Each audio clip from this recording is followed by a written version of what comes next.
O cemitério tem toda loucura. Quem quiser saber legal, leia meu livro. Vai ficar bem melhor informado. Sei, não vai contar nada aqui. Eu tenho história para contar em pelo menos uns 25 volumes. Sério. Quem está falando aí é o coveiro Osmair Cândido, mais conhecido como Fininho. Ele trabalhou mais de 30 anos sepultando corpos em São Paulo. E recentemente se aposentou. Agora está dedicado à literatura, reunindo memórias do tempo em que trabalhou no setor funerário. Hoje, o Fininho conta pra gente que há mais coisas entre a vida e a morte do que sonha a nossa van filosofia. Eu sou a Flávia Santos, livreira e coordenadora da Megafauna. A cada episódio, um dos 3 livreiros da equipe me acompanha. Hoje, quem tá por aqui é o Melvin. Oi, gente, eu sou o Melvin Brito e este é o Livros no Centro, o podcast da livraria Megafauna. A cada edição, a gente te conta uma história diferente de leitores, escritores e dos livros que fazem parte da vida deles. E claro, a gente também vai te recomendar boas leituras. Vai que uma dessas recomendações não encontra um leitor inusitado e vira um caso pra gente contar por aqui. Então, para começar, a Rita Palmeira, curadora da Megafauna, vai contar um pouco mais do encontro que ela teve com o Fininho.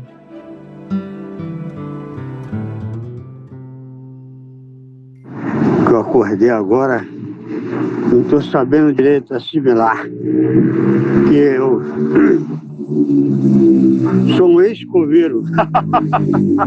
Esse é um áudio que o Fininho mandou no final da manhã de uma sexta-feira. Era o seu primeiro dia de aposentadoria.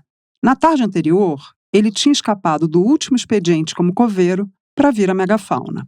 Eu entrevistei o Fininho quando ele estava se despedindo do trabalho que teve por mais de 30 anos. No último dia de serviço no cemitério. Mas hoje você ainda trabalha ou não? Ou acabou? Ah, vou brincar com a minha neta, não quero saber mais nada não, que tô tranquilo, não quero mais fazer isso não. Pra mim já tá bom, já tá legal. Uma atividade ingrata, né? Muito ingrata. É muito bom. Se conhecer a alma humana é bom. Se conhecer a alma humana é divertido também, né? Mas então a partir de amanhã você não vai mais? Amanhã não vou mais nada. Marca aí que eu tô velhinho não trabalha mais não, velhinho tem que... Tô bem, não tenho queixo. Um serviço muito penoso, muito dolorido. Gasta tempo pra caceta, ó. Você fica a vida inteira dentro do cemitério. A maioria das pessoas conhece o Osmair por Fininho. Mas ele tem uma segunda alcunha famosa, de que talvez você já tenha ouvido falar por aí. O coveiro filósofo. O Nietzsche me acorda todo dia. Ô mané, é com você. Eu também gosto. Esse apelido pegou na imprensa especialmente. Dá uma olhada na internet depois.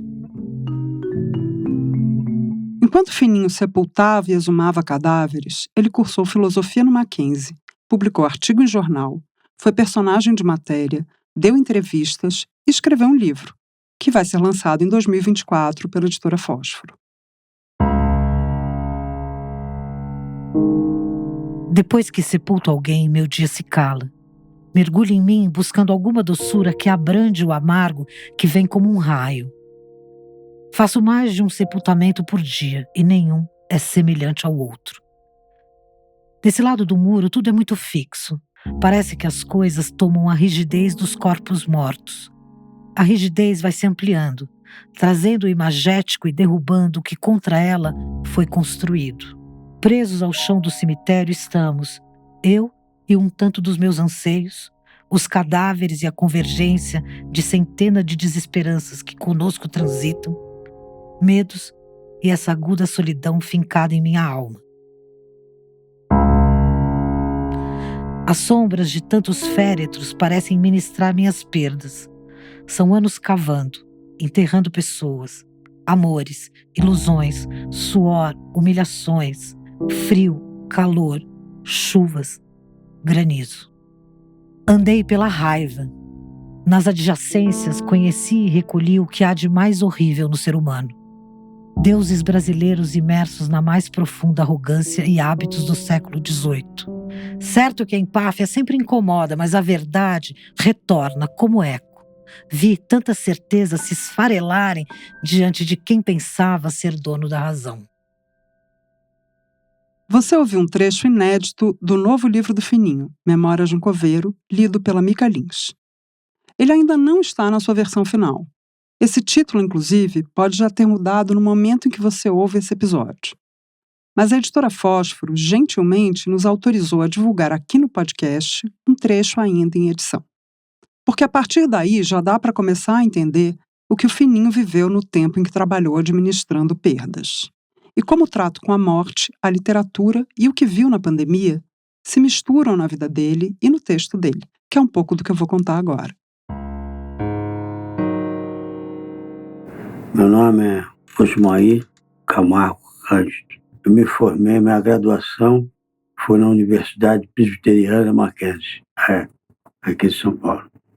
Meu bisa veio do Benin. Eu sou do Benin. Gosto de literatura, gosto de música popular. Né? Todo mundo que me sabe alguma coisa de mim sabe que eu gostei muito de um compositor chamado Aldir Blanc.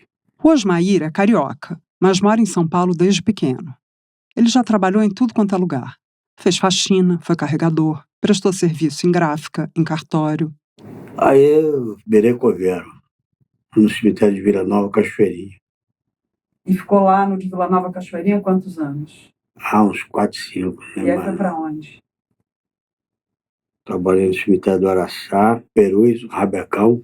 Estava no Rabecão de castigo, né? Para quem não sabe, rabecão é o carro que se usa para transportar cadáveres. Mas voltando ao trabalho no cemitério... É bem difícil lá, sabe? Você vai entrar assim, tá cheio de sapo, aquele bicho, ele é chato, ele pula em cima da gente. Eu não gosto de sapo. Mas eu pegava ele, colocava de novo, ele voltava. Ele trabalhou no Araçá, Perus, Cachoeirinha e o Quarta Parada foi até 2 dias de administração. Foi administrador, licença. Porque não tinha ninguém que quisesse o carro também. E aí eu fui pro cemitério Penha. Fininho já tinha feito carreira como coveiro quando foi cursar filosofia. Quando cheguei na universidade, eu já falei, não, agora eu tô bem. Mackenzie tem uma biblioteca toda pomposa, tal, engole a mar, tal. Virei até atração na biblioteca. Já veria se eu podia pegar 4 livros para levar para casa. Eu pegava 6, 8, pronto. Se ela estiver me ouvindo, ela vai ficar brava, né? Eu conversava com ela, não, meu gado, vai ler mesmo.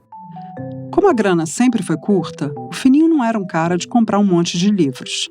Mas ele é um aficionado por histórias desde criança. É até meio difícil mapear a cronologia da formação do Fininho como leitor. Eu queria saber de literatura, assim, qual foi o autor que você leu, assim, o primeiro livro de literatura que você leu e que foi marcante para você? Que autor que foi esse? O primeiro? É. Hoje me pegaram aqui. Eu ganhei um livro da pessoa que eu mais admiro. Era meu avô, Silvestre. Ele me deu um livro e eu li uma poesia.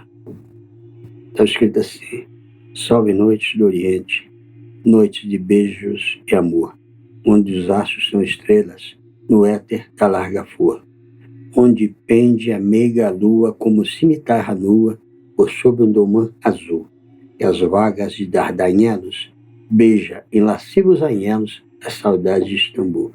Antônio de Frederico Castro Alves.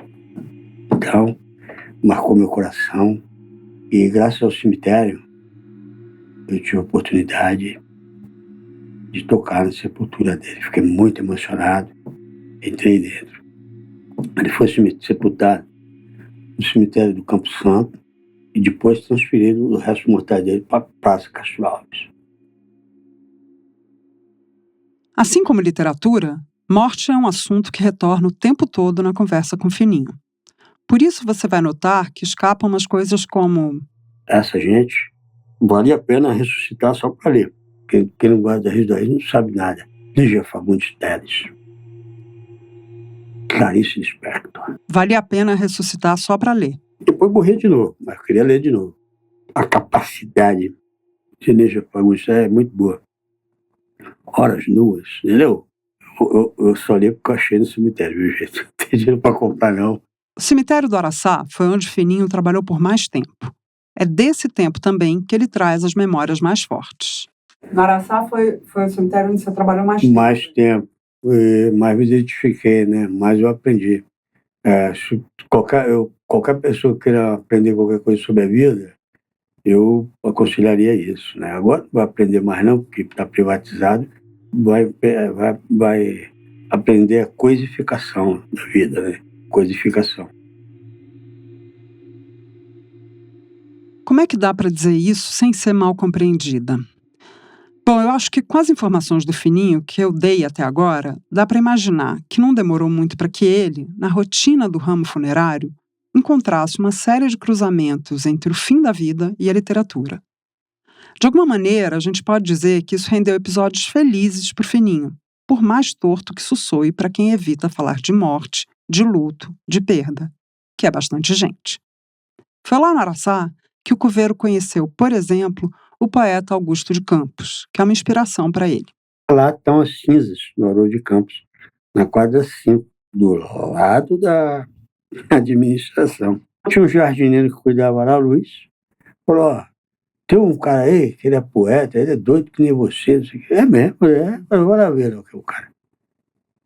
Aí eu olhei, ô seu Augusto, rapaz, ele fala bem calmo, tudo bem, seu Augusto. Eu queria, inclusive, que o senhor me desse autógrafo, mas rapaz, você não tem nenhum papel. Ele falou, nenhum papel para eu assinar.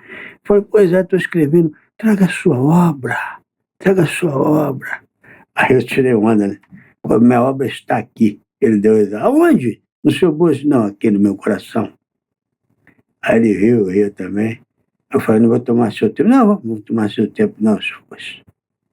Ele ia lá, fazia visita, cuidar da sepultura e tal. E a gente bateu um papo assim, rápido. Ele não é muito de conversa, não. Mas, olha, melhor não ser de conversa e bom de escrita, hein? O trabalho deles, para mim, mexeu comigo como mexeu a primeira poesia que eu li do Castro Alves.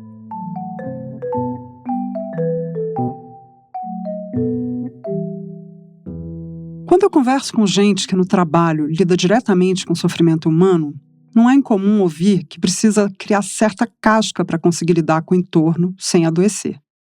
E aí acaba se embrutecendo, perdendo uma parte da sensibilidade, para conseguir sobreviver mesmo, para conseguir executar as tarefas que, afinal, alguém precisa executar. Mas o Fininho parece que caminha no sentido oposto. Foram muitos os momentos em que ele se emocionou durante a entrevista. Não só falando de morte, mas de gente que ele admira. Mesmo na dureza da rotina de enterrar corpos, mesmo com o preconceito que as pessoas têm com quem trabalha no serviço funerário, parece que, indo na contramão, em vez de embrutecer, ele ficou mais sensível. Todo dia tem encontro com a morte. Sim. Acerra muito a sensibilidade, a atenção que eu tenho cada dia. A pessoa passa assim, tudo que eu passei na minha vida, eu dou atenção. Quando você sepulta uma pessoa, você não sepulta só a pessoa. Você sepulta o sonho de uma outra pessoa que tinha elos, que tinha vínculos, que tinha amor, que tinha prazer com aquela pessoa, com a existência daquela pessoa. Isso entrou dentro de mim de uma maneira maravilhosa. Isso salta aos olhos quando nós lembramos que o Fininho estava na linha de frente durante a pandemia. Para nós, o convívio com o confinamento e com a iminência da morte foi uma experiência brutal. Falou-se muito no trabalho extenuante dos médicos, enfermeiros, profissionais da saúde de modo geral. Mas você já parou para pensar no que esse momento significou para quem teve que enterrar as vítimas? A gente sepultou 421 corpos no dia 20 de março de 2021. Recorde mundial. Não ganhei nem obrigado. O coveiro é uma dessas profissões que derivaram da escravatura. Você não encontra qualificação do coveiro, você encontra a indiferença. Tem mal uma remunerado, né, nesse trabalho. Tive uma discussão com a mulher esse dia sobre isso. Invisibilidade é um eufemismo, é desprezo. Se eu estou te vendo e não quero te ver, é desprezo, não é invisibilidade. Tem razão. Invisibilidade é uma coisa quase ínfima. Você procurar um ácaro, ele está aqui, você não consegue ver. 421 corpos, 700 mil mortes, alguém sepultou. Não foi cremado nenhum. O coveiro ganhou quanto? Nem obrigado. Uma das cenas mais marcantes para ele nesse período foi a de uma mãe que não queria deixar que ele levasse seu filho, uma criança que morreu por Covid-19. Foi um dos piores momentos da minha vida. Porque a pessoa gritando, o grito chegava antes do enterro. Eu fui pegar a criança e a mãe falou, não, eu não quero que você pegue, não. Mas isso daqui é para enterrar. Foi para a mulher, olha, foi tudo para você. Falei, a senhora não tem opção, viu? A senhora não pode tocar no caixão. Aí o guarda me não pode fazer põe a mãozinha assim, bem longe dela e do caixão. E além de ter que lidar diariamente com a tragédia e a sobrecarga, o Fininho ainda vivia amedrontado com a possibilidade do contágio, numa época ainda sem vacina. Aí eu pensava, meu Deus, eu tô tocando numa coisa que ninguém quer tocar, vou morrer. Pô, chegava em casa, era uma palhaçada, meu Deus do céu. O desespero que dava psicologicamente.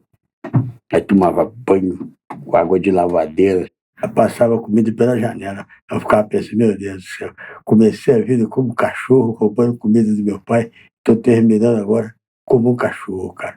Ele me contou que os coveiros chegavam a trabalhar 3 meses direto, sem folga, às vezes em turnos de 18 horas. Tinha dia que Fininho nem voltava para casa. Ficava direto, passava a noite no cemitério. E a proximidade com a literatura o ajudou a atravessar esse período. A ética kantiana me ajudou, porque eu acredito nisso. A liberdade está no cumprimento do dever. E é uma frase, que é da minha autoria, que eu gosto muito. A crítica deve passar pela solução. A solução seria sepultar os corpos. Não ficar criticando, sem cumprir a sua obrigação. Kant pensa a vida toda. Pensou 65 anos da vida dele. E acertou. A liberdade está no cumprimento do dever. Depois que eu cumpri o meu dever, eu posso fazer o que eu quiser. E ainda dava tempo de ler? Eu acho que dá tempo de ler. Como é que você vai dormir? Sabe por que você vê aquilo? Você vê uma sequência de gente morta sem parar. O quê? Aí você escuta a mãe gritando, meu filho, vocês são desalmados, maldito. Aí chega a noite, aquilo vai batendo. Então como é que você faz? Você não dorme. Você pega o livro e fica assim. Você não consegue, para fugir do que você viu. Pergunta mesmo, tem pesadelo, Fininho? Pergunta. Todo dia. Eu queria agradecer a você pelo que você fez nesses seus anos como coveiro, principalmente durante a pandemia. Eu agradeço profundamente o agradecimento e retorno com você assim, com um sorriso legal. Eu falo para você, essa foi uma experiência muito ruim, muito dura. Tem um samba do Almir Neto que ele me acordou, ele fala assim, cada experiência se aprende uma lição. O Brasil não aprendeu nada. E o Guineto também não, viu?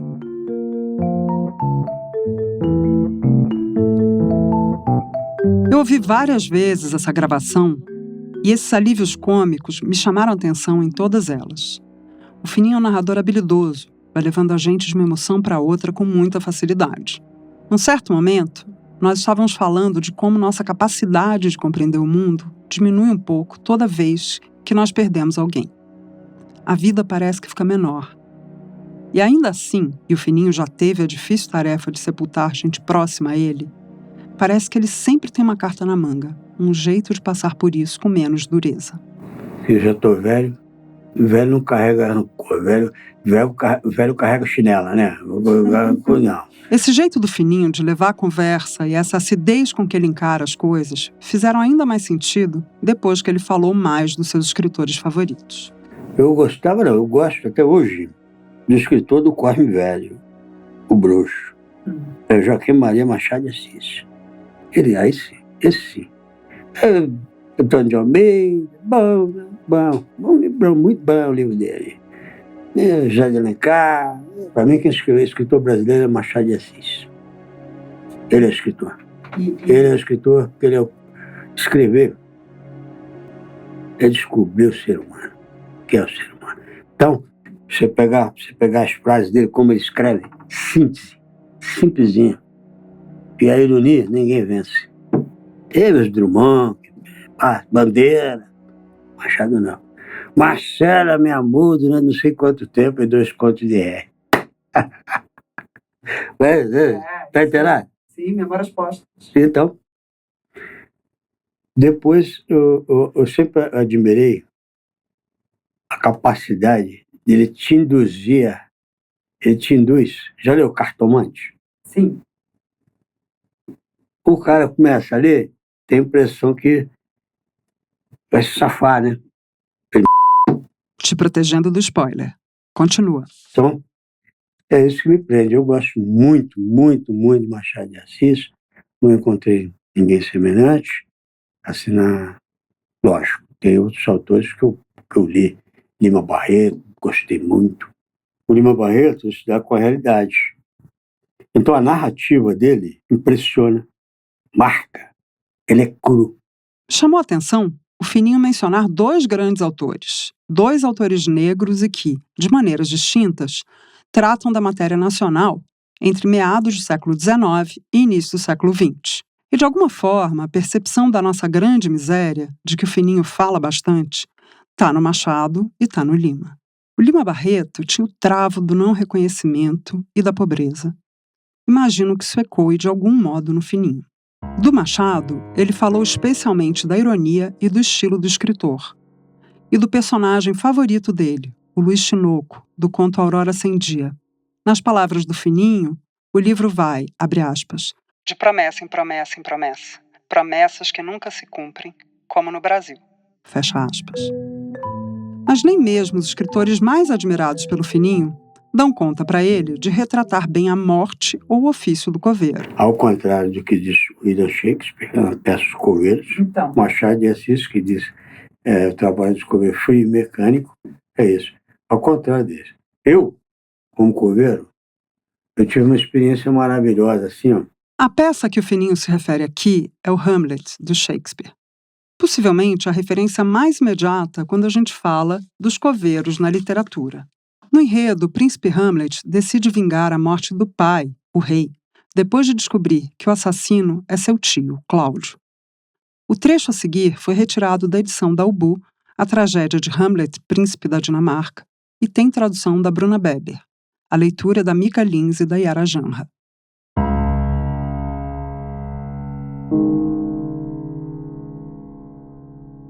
Mas ela vai ter um enterro cristão se buscou a salvação por conta própria? Pois te digo que sim. Então, abre logo a cova dela. O legista examinou o caso e decidiu que será um enterro cristão. Mas como pode? Então quer dizer que ela se afogou em legítima defesa? Parece que sim. Então só pode ter sido assim, se defendendo. A questão é a seguinte: se eu me afogo voluntariamente, configura-se um ato de 3 divisões. Agir, fazer e concluir. Logo, ela quis se afogar. Sim, mas ouve bem, mestre coveiro. Licença. Aqui está a água, certo? Aqui está o homem, certo? Se o homem vai até essa água e se afoga, isto é, querendo ou não, ele vai. Então veja só. Mas se a água vai até ele e o afoga, então ele não se afoga. Logo, quem não é culpado da própria morte não encurta a própria vida. Mas está na lei. Está na lei do questionário do legista. Quer saber a verdade? Se essa não fosse uma nobre, não teria um enterro cristão. Falou e disse. É uma grande pena que as pessoas influentes no mundo todo tenham mais condições de se afogar e se enforcar em comparação com os outros cristãos. Venha cá, minha pá. A nobreza começou nos jardineiros, agricultores e coveiros. Eles perpetuam a tarefa de Adão. Mas Adão era um nobre? O primeiro a carregar armas e um brasão. Adão não tinha armas. Mas quá, você é pagão? E como conseguiu entender as escrituras? As escrituras dizem que Adão cavava. Quem cava sem uma pá? Vou fazer outra pergunta. Se a resposta estiver errada, faz logo tua confissão. Diga. Quem é que constrói melhor do que o pedreiro, o construtor naval ou o carpinteiro? O armador de forcas. É uma armação que sobrevive a 1000 inquilinos. Pode crer, gosto da sua esperteza. Essa foi boa. Mas boa pra quem? Foi boa pros que se saem mal, mas não pega nada bem você dizer que as forcas são mais fortes que as igrejas. Logo a forca lhe cai bem. Vamos lá, de novo. Quem é que constrói melhor do que o pedreiro? O construtor naval ou o carpinteiro? Isso. Responde e já pode tirar essa cangalha. Ai, meu Deus, lá vai. Anda! Santa Missa. Não sei. Não queima mais a bufa com isso, afinal burro nenhum acerta o passo quando apanha. E da próxima vez que te perguntar isso, diga coveiro. As casas que ele constrói duram até o juízo final. Agora corre lá, vai no João e me traz uma caneca de vinho.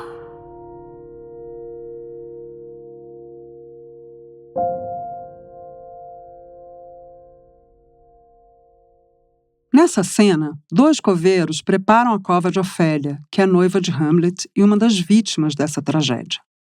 O diálogo é engraçado e esperto, e também um pouco grosseiro, se você for pensar na peça como um todo. A nobreza é grave e trágica, enquanto os coveiros são cômicos e literais. São personagens que falam o óbvio, e daí vem a graça deles e o efeito que tem na peça, um contraponto à tragédia. Isso era comum nas peças do Shakespeare. Os serviçais se distanciavam dos nobres também no estilo de suas falas. O Fininho rejeita essa caracterização comum do coveiro como uma figura perspicaz, cheia de esperteza, dona de um certo humor involuntário. Na verdade, o Fininho rejeita todas as descrições da sua profissão que já encontrou nos livros. E fora deles também. Todo mundo acha bonitinho, mas ninguém quis ser coveiro. Coveiro tem fama de larápio, de bebo, de ladrão. Você já namorou algum coveiro? Não. Sua amiga, tua irmã, tua mãe, tua tia? Ninguém, né? Todo mundo quer o sucesso. E o coveiro, ele lida com aquilo que ninguém quer mais. Com aquilo que é impenetrável, é duro. Não tem inductibilidade. Você não pode passar um alfazema, um palquinho pompom, não, vai feder mesmo. Você vai se encontrar com aquilo que você é. E a proximidade do Fininho com a morte também fez com que nada do que ele lesse até agora sobre o assunto parecesse muito interessante.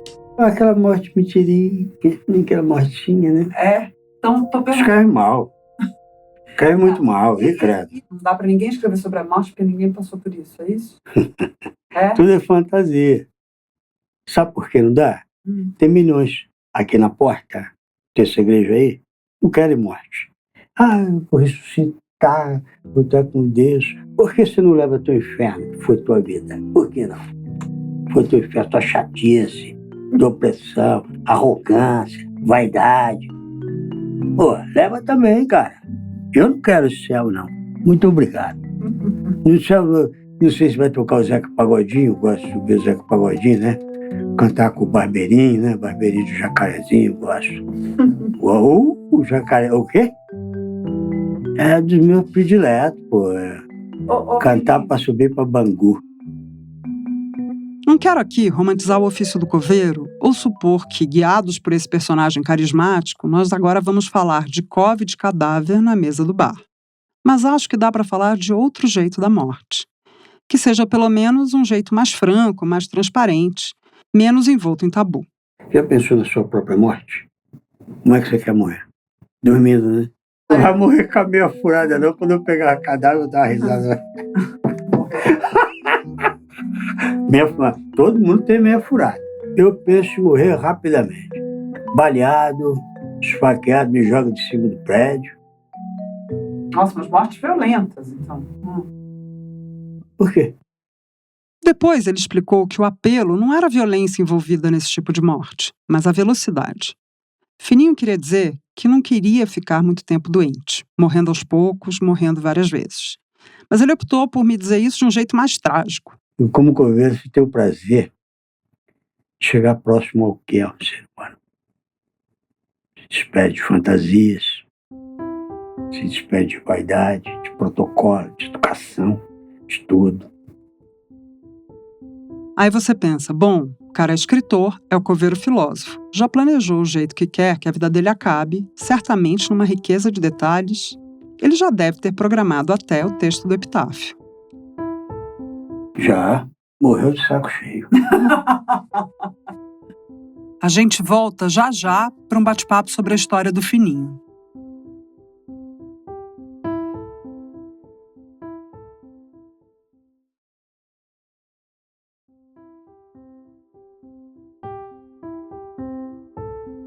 Nossa, gente, nem sei por onde começar. Foi tão maluco esse encontro com o Fininho. Eu fiquei pensando, me deu vontade de montar uma lista enorme de livros sobre luto, sobre morte, assim, para a gente comentar. Mas ele tem um negócio que ele é engraçado. Ele diz que ninguém sabe escrever sobre a morte porque ninguém sobreviveu para contar, né? Ninguém viveu para contar. E eu fiquei pensando nisso. Talvez pouca gente saiba narrar a morte, mas um monte de gente narra o luto, né? O que não falta nas livrarias e no mundo é livro sobre o luto, porque o luto é de quem fica, né? De quem fica para contar. Acho que, no geral, as pessoas têm dificuldade de falar da morte, mas não têm a mesma dificuldade para falar do luto. O que vocês acham, hein? É curioso que lembrando essa história do Fininho, eu recordei de um livro que eu li na pandemia, da Ana Martins Marques. Ela tinha acabado de lançar O Risco Essa Palavra, pela companhia, e na época eu estava trabalhando como fotógrafo de imobiliária. Então, meus dias eram regados a apartamentos vazios. E um dia sou um leitor da Ana, tudo que ela lança eu vou atrás. E quando ela lançou esse, eu fiquei super curioso. E um dia, entre uma sessão e outra, entre um apartamento e outro, eu entrei numa livraria, ainda não trabalhava na Megafauna, e comprei o livro dela. Coloquei na mochila, fui tirar as fotos. E eu tinha um tempo ainda entre um apartamento e o outro. Eu sentei na sala daquele apartamento vazio, aquela coisa esplêndida, né? Que é um apartamento vazio com sol na pandemia. E eu comecei a ler o livro da Ana. E a primeira parte do livro, ela vai divagar um pouco sobre o luto, a perca de um amigo. E foi muito bonito pensar naquele momento, lendo o livro dela, no luto coletivo que a gente estava vivendo. Os poemas vão para um lado da memória, claro, da memória pessoal da Ana, do poema em si, mas a associação era direta com o que a gente vivia. Eu não perdi ninguém próximo, mas a gente saía na rua e a gente sentia aquele clima, né, de o que está acontecendo, estaremos aqui, para onde vamos. E esse livro da Ana, de alguma maneira, me resgatou isso, de pensar a morte ao nosso lado, a todo instante. E o que eu gostava do livro, né, nessa primeira leitura, era pensar que não era um livro sombrio ao mesmo tempo. Era um livro de memória, de afeto, de segurança no estar vivo naquele momento, com a morte ao lado. Eu acho que na pandemia todo mundo, né, passou por esse momento de pensar a própria morte ou pensar a morte de algumas pessoas. No livro da Ana, até nessa parte que você cita, é legal que tem uma epígrafe do Giuseppe Ungaretti, que é: a morte se espia vivendo, né? Então, a outra pessoa morre, mas a gente continua vivendo em face daquela morte. Então, a vida continua. É legal isso, né? Porque o luto não necessariamente precisa ser sombrio, né? A gente estava falando disso antes até. Eu tenho uma indicação que eu acho que conversa de alguma maneira aí com o que vocês estão falando, que é... Bom, no dia que a gente estava preparando material para essa conversa e tudo, poucas horas depois de eu ter entregue para Laura, que é a roteirista do podcast, a lista de livros e tal, morreu o Boris Fausto, né, historiador e escritor, que era uma figura que eu admirava demais. Eu gostava muito do Boris Fausto. E na minha lista de livros de luto, eu tinha incluído O Brilho do Bronze, que saiu originalmente pela extinta Kozak Naif e que agora é publicado pela editora SESI, né, São Paulo. E esse livro é um livro muito bonito, muito delicado, porque o Boris narra, na forma de um diário, os dias dele depois da perda da Sinira, que é a esposa dele, enfim, companheira por 50 anos, mais ou menos, não me lembro direito. E eu gosto muito desse livro do Boris, porque é um livro em que ele fala do luto, mas ao mesmo tempo ele fala da vida, né? Então, do apego à vida, da graça que a vida tem, da graça de estar vivo e tal. E ele consegue, né, isso é muito dos livros dele, era da figura dele também, né? Aliás, eu recomendo o episódio do podcast da 451, que é uma entrevista do Paulo Werneck com o Boris Fausto, que é uma entrevista linda, acho que de 2021, enfim, não tenho certeza. Mas ele tem uma coisa de conseguir colocar um humor, uma leveza, que nem sempre são possíveis na narrativa da perda. Então era um diário de luta, era também um exercício de vitalidade, né, de afirmar que estava vivo. Eu gostei tanto desse livro que eu acabei escrevendo na época, um texto que eu apresentei num congresso. Aí, uns 2 anos depois, eu participei de uma sabatina da Folha, em que a gente o entrevistou, aí fui falar com ele, que eu tinha gostado muito do livro. Então, eu acompanho a produção ficcional, né, ou de memórias do Boris há um tempo, e fiquei muito triste com a partida dele. E aí eu lembrei também que no fim de 2021, ele lançou um outro livro em que a morte aparece. Bom, a vida também, claro, né? Porque com Boris era morte e vida. Aliás, no título do livro está dado, que é Vida, Morte e Outros Detalhes. É um livro que saiu pela Companhia das Letras. E dessa vez é um livro que vai mais para a infância. Ele recupera a infância, a história familiar. E ele fala muito da perda do Rui Fausto, irmão dele, filósofo, que justamente morreu no início da pandemia, em maio de 2020. E ali ele dizia muito como ele estava já com uma idade muito avançada, ele dizia que a morte estava ali espreitando, né, e que ele tentava escapar dela a todo custo.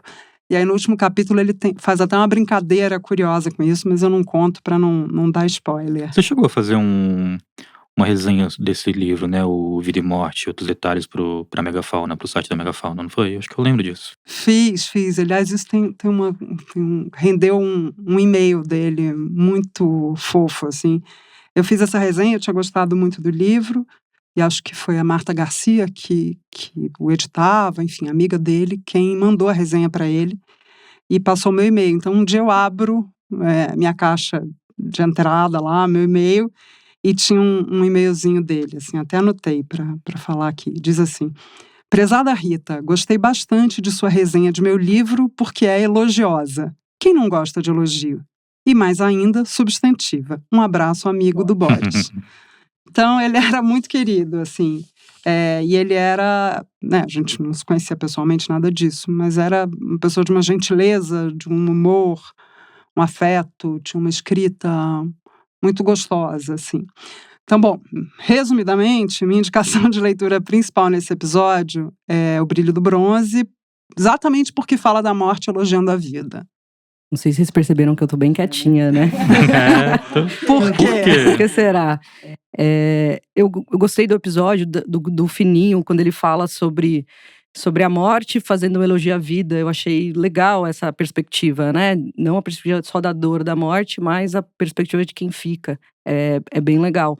Mas eu tô quietinha porque vocês não sabem, né? Eu vou contar uma coisa sobre mim aqui. Eu não entro em cemitério. Por quê?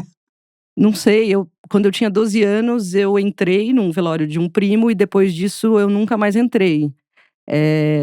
Então eu acho que esse episódio é meio pra mim, assim, porque eu não vou ter história pra contar, assim, de luto, de ir no cemitério e tal, porque eu realmente não entro. Aconteceram algumas mortes da minha família, de amigos, eu chego aí ou até a porta do cemitério ficar no bar, ou ir pra casa ficar com os cachorros e com as crianças, mas entrar eu não entro. Mas é medo? Não, eu não tenho medo, eu só não quero entrar, não quero ter aquela lembrança da pessoa no caixão e aquele ritual ali meio triste, assim. Eu gosto talvez de lembrar da pessoa em vida, só em vida. E pra sua família tudo bem? Você não ir? Você ficar no bar com os cachorros? Acho que tudo bem, acho que na primeira vez que eu fui no cemitério, eu fui com meu avô, acho que meu pai tava também, e eles ficaram no bar, assim. Eu acho que eu peguei só a parte do bar e não peguei a parte de entrar lá e ver lá a pessoa. Você festeja, né, um morto no bar. É uma perspectiva, festejar. Mas minha família não liga muito não, assim. É engraçado que a minha família é toda composta por mulheres. E a minha avó não deixa que as pessoas que vão ao cemitério entrem com aquela roupa e com aquele sapato dentro de casa. Então, tipo, aconteceu o velório, eu tô lá em casa, ou com os meus sobrinhos, ou sozinha com os cachorros lá da casa da minha avó. E chega aquele bando de mulher tirando a roupa no quintal, assim. Tira a roupa e vai se enrolando na toalha. E aquela roupa, aquele sapato, é tudo separado e lavado à parte. E elas não podem entrar na casa com nenhuma vestimenta, assim. E não tem um papo de uma foto da sua bisavó? Como é que era a história? A minha avó Lídia, a mãe dela chamava Liberalina, nomes ótimos. Em casa tem uma caixa com várias fotografias, assim, várias coisas. Eu vou falar uma coisa que tem lá também que eu acho meio estranho. Mas essa minha bisa, eu conheço ela da foto do dia da morte dela dentro do caixão. Então eles estão num cômodo de alguma casa, tem ela no caixão e as pessoas em volta. Então, aparentemente, essa é uma das únicas fotos dela Em vida? Na vida! Materialmente no espaço. Gente, que horror. Tem um pouco mesmo que o nosso. As pessoas vão achar que a gente tá rindo disso, mas não é. É só uma tentativa de tornar tudo um pouco mais natural. E nessa mesma caixa tem uma outra coisa. Como eu não vou em cemitério, não vou em velório, eu não sei se ainda é costume. Existe o santinho, né, da pessoa que falece. Aí tem a fotinha dele, o ano que ele nasceu, o ano que ele faleceu, e uma oração. Isso é entregue para as pessoas que vão até o velório para ter como recordação também. Que é meio bizarro, para mim é igual a foto do caixão, né? E vem cá, mas sua avó coleciona isso, é isso? Sua avó Lídia? Minha avó tem uma coleção de cards de pessoas falecidas. Minha avó é muito rata de cemitério, assim. Agora ela tá já chegando nos 97 anos, ou 95, não sei a idade da minha avó. Desculpa, vó. E ela ia muito assim, tipo, podia ser, sei lá, 3 ruas depois da minha casa, morreu o amigo da irmã, da tia, da fulana. Ela ia lá, se arrumava, sem conhecer. Lá na periferia tem isso, né? Quando uma pessoa morre, rola uma comoção e se junta dinheiro, se paga um ônibus para as pessoas irem até o cemitério com aquele ônibus. E aí a galera vai. E a minha avó tem um muxoxo, assim, eu não sei repetir o que ela fala, mas ela disse pra mim uma vez que ela chega lá na beira da cova e fala: vocês que estão indo, eu que tô ficando, e dá um sorrisinho no final, assim, sabe? Tipo, vocês que vão e eu que fico. Ô, Flávia, você tem… Não, Melvin tinha falado do avô também, não foi? Não, porque essa tradição de tirar foto do morto é algo que na minha família também se… Sua família do Nordeste também? Minha família é Nordeste. Eu vi fotos do meu avô morto no caixão. Tem até uma cena bizarra que velava em casa, né? Então a foto tem um cachorro dormindo embaixo do cachorro do meu avô, assim. Então é curioso isso, né? O cachorro dormindo embaixo do caixão? Embaixo do caixão. Isso daria um conto. Era um conto perfeito, Garcia Marques, assim, uma coisa… Machado, E você falou da sua avó com esse baú de fotos. Tem um quadrinho do Lourenço Mutarelli chamado Quando Meu Pai Se Encontrou com o ET, fazia um forte calor, uma coisa assim. E o personagem vive em luto pela morte da esposa e ele coleciona fotos de pessoas desconhecidas, até o ponto de ele pegar as próprias fotos e misturar com essas pessoas desconhecidas. As fotos da própria família se misturam num monte de fotos de pessoas desconhecidas. E a maneira de ele lidar com o luto, de alguma forma, foi essa também. Misturar todos os mortos, assim. Você me pescou isso. Em casa tem esses santinhos, tem pessoas que eu sei quem é, tem pessoas que não. Recentemente, eu fiz um curso com a Janaína Damasceno sobre memória. E daí tinha essa coisa de as pessoas pobres ou as pessoas periféricas não terem acesso à câmera fotográfica e filmes. E aí resolviam, quando a pessoa falecia, a tirar essa foto, assim, no leito de morte. É muito estranho essa foto. Tem a minha bisa, tem o meu biso, assim, também. Tem inúmeras fotos de gente no caixão. Velório, você também não vai, é isso? Ou só enterro? Não vou também. Essa coisa da liturgia da morte, acho que eu não participo. Mas você tem interesse? Tem interesse. Eu já ouvi você falando sobre isso. Você tinha falado até de um livro. Qual que era? O livro do João José Reis. A Morte é uma Festa. Parece até o nome daquele filme, né? A Vida é uma Festa. Nesse livro, ele conta um caso curioso que aconteceu em Salvador, perto de 1800. Antes desse período, as pessoas eram enterradas na igreja ou no fundo da igreja, né? E aí surge um momento que não, as pessoas não vão ser mais enterradas na igreja, vão ser enterradas no cemitério. Causa uma revolta popular, porque as pessoas não queriam ser enterradas no cemitério que está sendo construído, e sim na igreja, como nos outros tempos, assim. A morte é uma coisa que eu escrevo sobre, assim, eu sei lá, penso poemas sobre, mas o ritual ali, né, o físico de ir no velório, no cemitério, eu não curto muito, não. E você já fez algum poema sobre esse… Fiz, tem que… chama… Não tem nome o poema, né, porque eu sou esses poetas que não dão nome, chique pra caramba. Lê pra gente. Vou ler aqui pra vocês.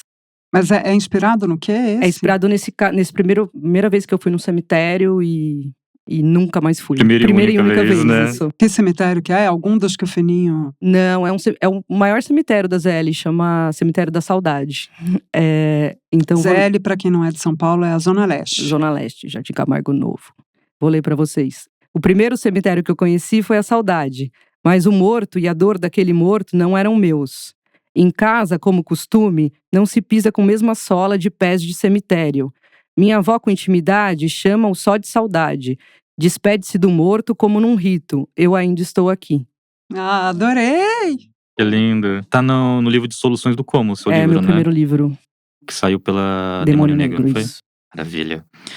Eu acho que eu vou então aproveitar o gancho pra gente fechar com mais indicações de livros sobre luto. Eu sei que a Rita tem uma lista infinita, que ela me falou que estudou uma época, né? Eu quis estudar. Eu pensei em fazer um pós-doutorado sobre livros de luto, acabei abandonando a ideia, mas eu tenho um interesse especial por isso. Espero que ninguém fique achando que a gente é muito mórbido, fúnebre. Mórbidos, não. A gente sorri. Não como a avó Lídia. Vamos lá. Tem um livro que eu queria indicar, que é um primor, que é O Ano do Pensamento Mágico, da Joan Didion, que saiu pela HarperCollins, numa tradução da Marina Vargas, que é sobre a perda do marido dela. Não só, né? Há outras perdas em jogo, mas essa é a perda central. E, sei lá, tem livros bem bonitos. Eu tô pensando em livros que eu li recentemente, assim, né? 2 que eu li no ano passado e que eu gostei muito, que tratam do luto da mãe.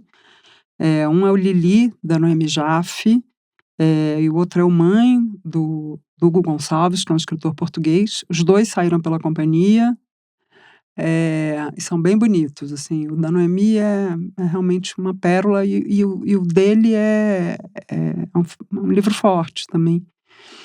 E, bom, tem o clássico dos clássicos de livro de luto de mãe, que é o livro do Barthes, né, do Roland Barthes, que é o Diário de Luto, que saiu pela WMF.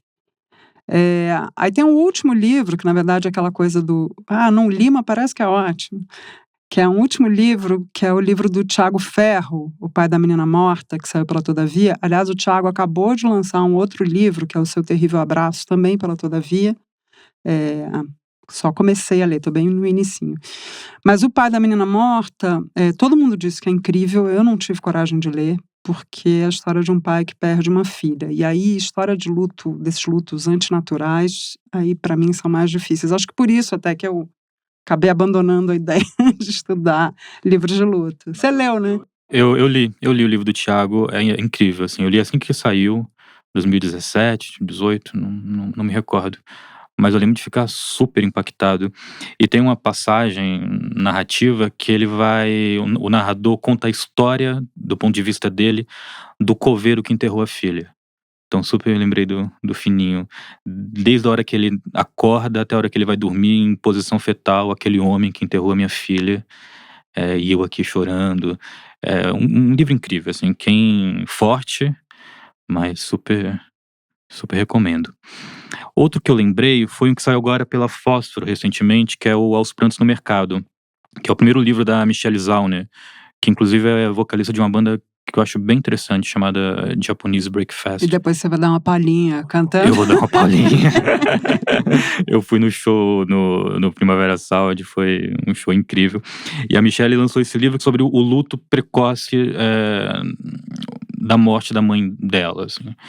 E é um livro que vai sendo costurado através do laço afetivo que ela tinha com a mãe pela culinária. A Michelle tem origem americana e coreana, então a culinária, a gastronomia é o que cria todo o enredo para ela falar sobre o luto da mãe. É um livro primoroso, recomendo bastante. Esse carinho que você tá falando que ela tem com o luto da mãe me lembrou que na Megafauna a gente tem uma liturgia do do luto, quando a Gal faleceu ano passado, eu não estava ainda no horário de trabalho, eu entrava à tarde nesse dia. Eu acordo primeiro. Você acorda primeiro. E aí, nesse dia, realmente, eu acordei mais tarde. Então, quando eu acordei, já tomei banho, e aí eu tava colocando tênis. Quando eu fui pegar o celular, aí tinha uma mensagem do Melvin falando que a Gal faleceu. E aí, dali, eu já comecei a chorar. E ele me mandou… Você me mandou uma… Eu perguntei o que a gente faz. Eu tô pensando em colocar uma foto dela na porta, assim. Acho que precisa ser… Na porta da livraria. Isso. Da livraria. E aí ele selecionou umas fotos e uma frase, e umas frases, foram acho que 5 ou 6 fotos, né, da Gal, com as frases selecionadas pelo Melvin. Foi bonito, assim, porque a Gal é importante pra gente, é importante pra Megafauna. Pra mim, pro Melvin, é um elo de amizade, assim, que a gente tem que gostar da Gal. E aí, depois disso, infelizmente, a Rita Lee faleceu. O Melvin também fez isso. E mais recentemente com o Zé Celso também, né? Que se criou quase uma liturgia ali de proteção dessas pessoas grandiosas que elas nunca vão, né? Elas sempre estão. Elas nunca vão, eles estão ali com a gente e de alguma forma nos protegem. Que estão na entrada da megafauna, né? Uma espécie de… Estamos bem acompanhados, né? É celebração. Celebração. Maravilha. Bom, a gente vai deixar para vocês todos os livros mencionados aqui no bate-papo e na entrevista com o Fininho no site da Megafauna e na descrição do episódio. Agora a gente segue para a parte final deste episódio com 2 quadros curtinhos que dizem muito sobre a rotina de uma livraria.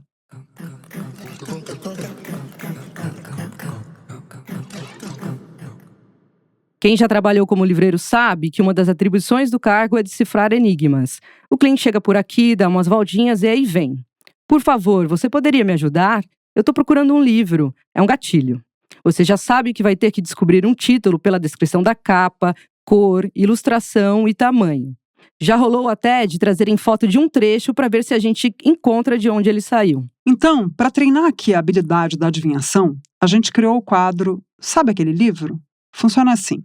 Você manda um áudio descrevendo a obra que está procurando e a gente desvenda o mistério aqui no podcast de improviso. Flávia, Melvin, vocês estão prontos? Sempre. Nasci pronta. Então vamos lá. Oi, bom dia. Eu estou precisando de uma ajuda para dar um livro para uma pessoa, só que eu não sei nem o autor, nem o nome do livro. Eu só sei que a gente passou uma vez em frente e era uma capa vermelha, assim. O tema é da Amazônia. Arrabalde, do João Moreira Salles. E eu lembro que na capa tinha… É isso. É isso? Não sei se era Grazie mille. Esse áudio, vocês querem ver até o fim? Vamos ouvir, por respeito. Não, por respeito ao não ouvinte. sei se, de repente tá aí no radar de vocês. Tá sim, querida, tá sim. Acho que é um livro muito grande. Tá aqui, tá na mão. Você consegue me ajudar? Claro. R$ 64,90. Não é 64, não, é 99,90. Crédito ou débito. O livro é Arrabalde, Em Busca da Amazônia, do João Moreira Salles, publicado pela Companhia das Letras, e o áudio quem mandou foi a Fernanda, de São Paulo. Esse áudio que a gente nem ouviu até o fim, porque o Melvin… Valeu, Não, Melvin é o peço melhor. perdão, Fernanda, te dou um desconto. Fernanda pede desconto. Vamos para o segundo. Oi, tudo bom? Tô procurando um livro. É uma autora canadense, me deu um branco no nome dela. Mas eu sei que ela estuda muita Grécia, assim. Anne Carson. Os livros dela têm, os últimos pelo menos, tem umas figuras meio antigas. Eu acho que tem alguma figura grega na capa.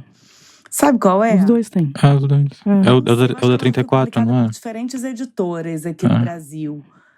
Mas os últimos livros têm um fundo branco, assim. Da 34. É o da 34. O que eu tô procurando é um livro de ensaios. Mas eu não sei o nome, eu não sei o que eu penso, não sei. Sabe quem é? É sobre tudo aquilo que penso, não é isso, Rita? É Anne Carson, né? É Anne Carson. A gente falou junto, acho que a gente ganha 2 pontos e um pirulito. É o Autobiografia do Vermelho e Sobre aquilo em que eu mais penso. O livro é sobre aquilo em que eu mais penso, ensaios, é da Anne Carson, tradução da Sofia Nestroves, que saiu pela editora 34. Quem mandou esse áudio foi a Cecília, do Rio de Janeiro. Mal sabia ela que a gente tá siderado, como diria Maria Emília. Siderado na Anne Carson. Adoramos Anne Carson. Esse foi o tal que até eu sacaria. A gente tá siderado. Autobiografia do Vermelho, livraço. Eu sabia que vocês iam acertar isso, eu não tinha a menor dúvida. Produção, terceira, por favor. Pode soltar. Oi, bom dia. É da livraria? Então, eu estou procurando um livro que quero saber se vocês podem me ajudar. Eu acho que tem alguma coisa sobre a memória dos homens. A mais recôndita da memória dos homens. Agora eu quero ver vocês falarem o nome do autor. Aí é impossível. É impossível. Gente, não é ensaiado. A gente se olhou e falou ao mesmo tempo. O Melvin tá lendo. Eu tô lendo, inclusive. Me ajudar? Sim. Sim. Podemos sim. O áudio rolando, ele já saca... Crédito ou débito, senhora? Gente, esse foi o áudio da Beatriz de São Paulo. O livro que ela pediu e que a Flávia e o Melvin sacaram imediatamente é A Mais Recôndita Memória dos Homens. Vai, Rita, fala. Do Mohamed Mbougar Sarr. Tradução do Diogo Cardoso e saiu pela Fósforo. Olha, Melvin acertou uma e vocês falaram... Ele ganhou, né? Eu ganhei, ganhou. acho, no caso, ganhou. né? No caso, a matemática. No caso, a enigmática, né? Porque aqui é enigmática. Você ganhou. Foi muito fácil hoje, hein? Foi muito fácil. Não foi fácil, não, porque eu ganhei. Para participar do quadro Sabe Aquele Livro, é só mandar seu áudio para o WhatsApp 11 9 1015 0229. Conta pra gente também se você estiver conseguindo adivinhar aí as nossas charadas.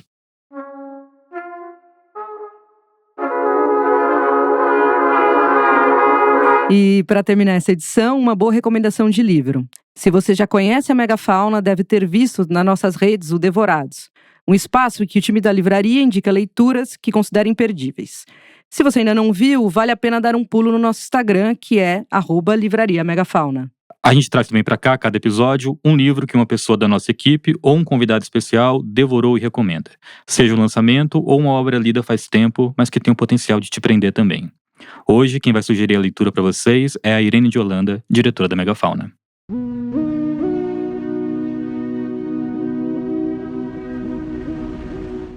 O livro que eu quero indicar é Garotas em Tempos Suspensos, da escritora argentina Tamara Kamenzain.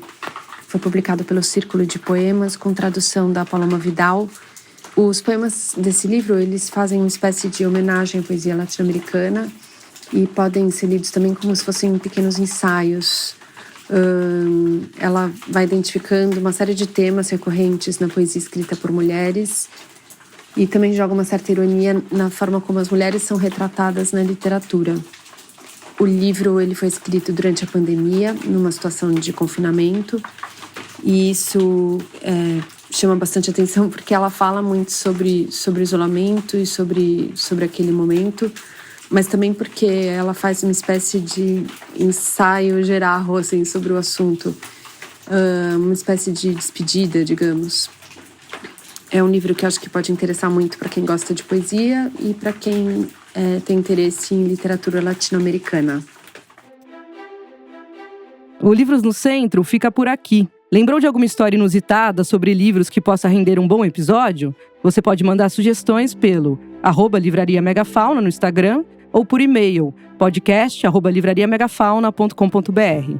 A gente queria agradecer o Fininho e a editora Fósforo, em especial a Juliana Rodrigues, pela cessão do trecho do livro do Fininho. O podcast Livros no Centro é realizado pela Livraria Megafauna e tem distribuição pelo UOL. Eu sou a Irene de Holanda, diretora da Megafauna, e dirijo Livros no Centro junto com a Fernanda Diamante. A criação e o roteiro são da Laura Kalpeliushnik, que também é responsável pela produção executiva e pela montagem desse podcast. A apresentação é da Rita Palmeira, curadora da livraria, e da Flávia Santos, livreira e coordenadora da loja. O Flávio Augusto, o Maurício Gonzaga e o Melvin Brito, livreiros da Megafauna, se revezam na conversa do segundo bloco do podcast. Eles e a Flávia Santos colaboram com a Rita Palmeira na curadoria dos livros citados nos episódios. A trilha sonora original é do João Camareiro. O desenho de som e a finalização são do Vitor Oliveira. E as músicas complementares são do Vitor Oliveira e do Blue Dot. Quem faz a direção de locução é a Mica Lins. E a pesquisa para o podcast é da Sheila Miranda. Nesse episódio, a leitura dos trechos foi feita pela Mica Lins e pela Yara Janra. A Fernanda Fischer é responsável pela identidade visual do projeto. A ilustração é da Veridiane Scarpelli. O Iago Vinícius e a Leana Ferreira fazem a comunicação e o André Stefanini faz a diagramação. A Júlia Brick é assistente de produção. O Ricardo Terto cuida da distribuição em todas as plataformas.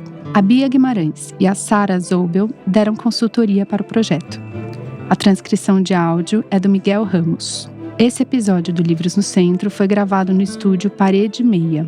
Os livros que citamos estão na descrição do episódio, e você encontra todos eles na Megafauna e no site da livraria. Defenda o livro, frequente livrarias independentes.